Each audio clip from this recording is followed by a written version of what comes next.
Wellbeing moment. By way of introduction, my name is Dr. Eno Nsima Obat, also known popularly as Dr. Eno. I'm a board-certified internal medicine physician in addition to being a professional trained life coach. Combined, I bring over 20 years of experience in the health and wellness industry.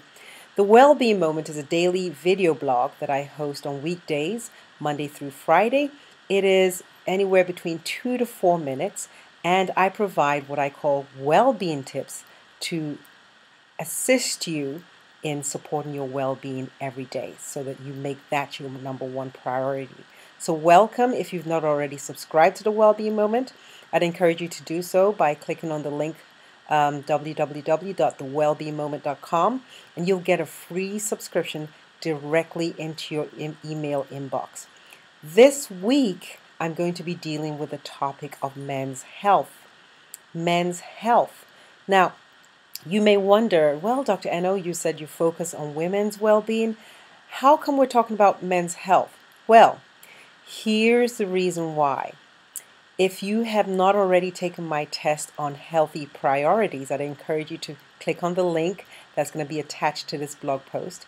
And the premise is that you are, first of all, your number one priority, and then your significant other, i.e. your spouse or your significant other, comes as the second. And then the rest is, listed as you may see once you read the entire article. But the first two priorities in your life essentially are yourself, number one, and then your spouse. And if you have the priorities wrong, then certainly that's something we can talk about. For instance, some people have their priorities as their job, but that's not the issue here. The reason why I am choosing to focus on men's health is because your companion, your significant other, who is a male, is an integral part of your well-being. If your man is not well, if he's not attending to his health and well-being, then it will inevitably trickle down to you. So a lot of times I get calls or I get questions as to how can I get my man to go see the doctor. Men do not like to go see the doctor. And so this week we're going to be addressing that issue. But here are some statistics that I'd like to share with you. First of all, according to the Centers for Disease Control, about 12% of men over the age of 18 report themselves to be in either poor or not good health. The leading cause of death for men still ends up being cancer, heart disease, and unintentional accidents.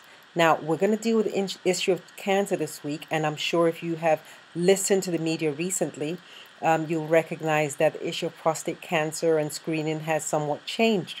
And so these are critical topics that we need to speak about. But more importantly, especially when we come to cancer, the two leading causes of cancer death are colon cancer and prostate cancer. And both those are screenable and preventable. So that's why this topic is very important. Another reason that this topic is very important is that we as women still tend to outlive our men by anywhere from 10 to 15 years. The average life expectancy of a man is between 75 to 79 years, and a woman in her 80s.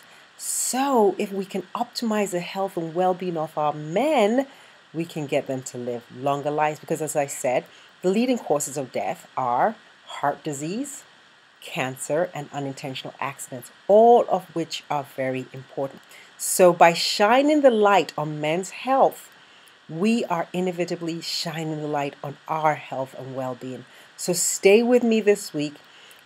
I'm going to take you through some tips on how to bring up the issue of going for physical, the kind of things you want your man to have in terms of screening tests, optimizing his health and well-being by encouraging him to exercise, etc. We're going to deal with all those topics in this abbreviated week. So until tomorrow, go ahead and read the article below. Here's your health and well-being for you and your man. Be well, everybody. Goodbye.